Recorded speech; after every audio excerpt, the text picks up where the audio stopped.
And here's the part that always gets me heated. The contradiction between what our leaders, ministers, elites see abroad and what they practice at home. Many of them travel to the UK, US, Canada, Europe. They see how the systems work. They see stable electricity. They see functioning healthcare. They see public transport, accountability. When they return home, instead of demanding the same standards, they defend the very thing that keeps Nigeria from progressing, that keeps their countries from progressing. And that's why people get angry. Because if you've seen better, why defend worse? So you're not blind. Hey my people, welcome back to comment section. Kasi, I am Ojong Fallon. How many of you remember Zack Orji, a very patient, calm, and lovely actor, always acting with Patience Ozuko, and Patience Ozuko is always dealing with him. Of course, all Nollywood lovers, if not most, like me, love him. Love his acting. In this video, we are diving into the viral interview of veteran actor Zack Orji, a man many of us grew up admiring, who has now stepped into the political fire with some very bold claim about Nigerians. In this interview, Zack Orji said Nigerians don't research. According to him, 3/4 of what we see online is false. He also said the reforms happening in Nigeria are painful but necessary, and that the prices of rice, beans, tomatoes, and all other essentials are drastically coming down. And when someone reminded him that Nigerians do not need data because they can feel the hunger in their stomach, he said hunger is universal, that it didn't start today. And the comment section, my God, the comment section roasted him. I went through some of the comments and I felt sorry for him. And I'm sure he's regretting why he granted this interview. I will just put the video out there for you to watch before I give my opinion. You will agree with me that some things have changed. Like the prices of things have come down drastically. The prices of things, tomatoes, rice, beans, a whole lot of things. You've all listened and heard what Zack Orji had to say. So let's talk about it. Because to be honest, this is bigger than Zack Orji. This is about the tension between what people in power say and what ordinary Nigerians live every day. I know we are talking about Nigerians, but most African countries, Cameroon and other countries, are facing these same situations. And when he said Nigerians don't research, he's touching on something real, because yes, misinformation does exist, not only in Nigeria, on social media and everywhere. But the problem is this: when people are struggling, when food prices have doubled or tripled in some places, when transport is eating half of your salary, you don't need a research paper to know things are hard. People are not reacting to headlines. They are simply reacting to their pockets. Your pocket is telling you everything you need to know. You do not need to research online. You see what your loved ones are going through. You see what your friends are going through.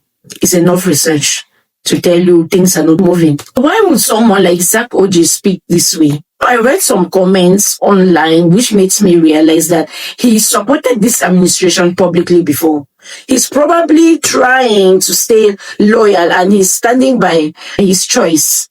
And maybe it's got something to do with gratitude too. Because when someone receives help during a difficult time, it can shape how he speaks publicly or how he feels about a particular person. Because I learned that he once received help from President Tinubu when he was sick.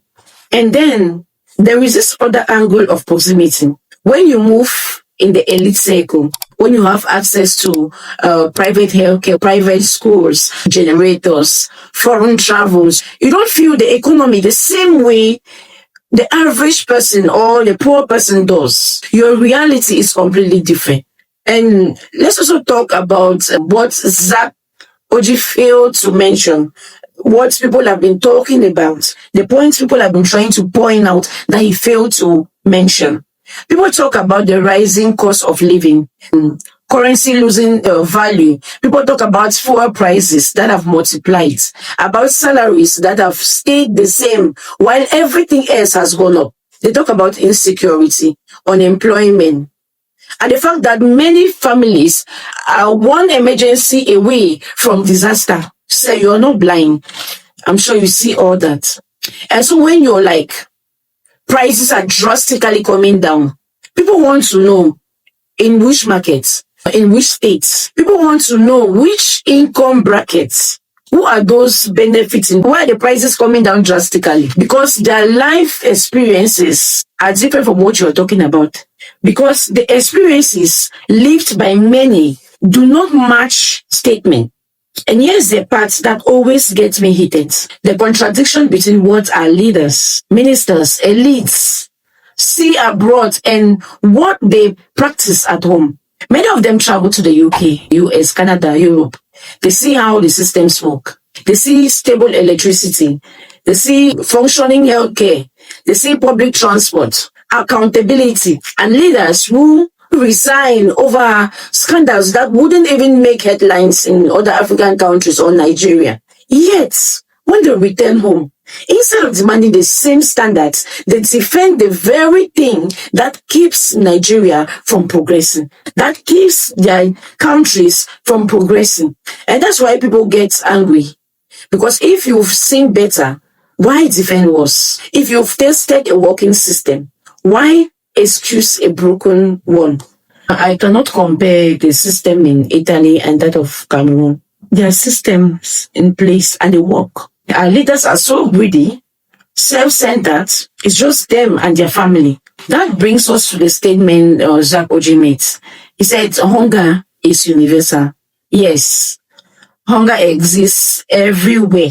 But the hunger in Nigeria, the hunger in Cameroon, the hunger in Ghana, the hunger in most African countries is not the same as hunger in a developed country. In many African countries, hunger is tied to systematic issues, unemployment, inflation, lack of access to healthcare, unstable currency, and governments that don't provide enough support. In developed countries, even when people struggle, there are food banks, welfare programs, unemployment benefits, subsidies, housing, public health care, and even minimum wage laws that actually mean something.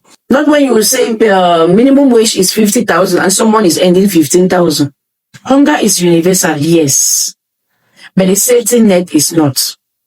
The consequences are not. That is why Nigerians are reacting strongly, because the comparison does not match the reality. This is the comment section gossip. I cannot go without reading some of the comments. Let's take some of the reactions I saw under this post. The first comment is quite funny. The first comment reads, research your cream before using. I swear, Nigerians always find humor inside pain. The dragging on skincare was mad. 2/3 of the comments were people criticizing Zack Orji for bleaching. But why? At this age, I want to believe it's filter. The second comment says, did I hear him say prices are coming down drastically? I believe we talked about this at some point in the video. I believe Nigerians are not arguing for fun. They are arguing because their daily life is telling them a different story. People have been patient for decades. At some point, patience turns to frustration. People want results. People do not want promises. He says they don't research. But Nigerians are living the research every day. The market is the research. The fuel station is the research. The bank alert after buying small things is the research. What other research do you want? The reality is telling you this is what is going on. You can't see because you are up there. Let's take one more comment. If you go to any working country, you don't need research. You can see. That's what we talked about. And that's the irony. Many of our celebrities and politicians travel abroad. They see working system. They enjoy it. But when they come home, they defend what is not working. There is exactly why people are angry. It's not about long grammar. You are respected by so many people. Try to speak in a way that match reality. In working countries, you don't need to research progress. You feel it. You see it in a stable electricity. You see it in working transport. Progress is visible, not theoretical. That's it for today's video, guys. Thanks for watching. Please do not forget to subscribe. See you in the next video. Ciao.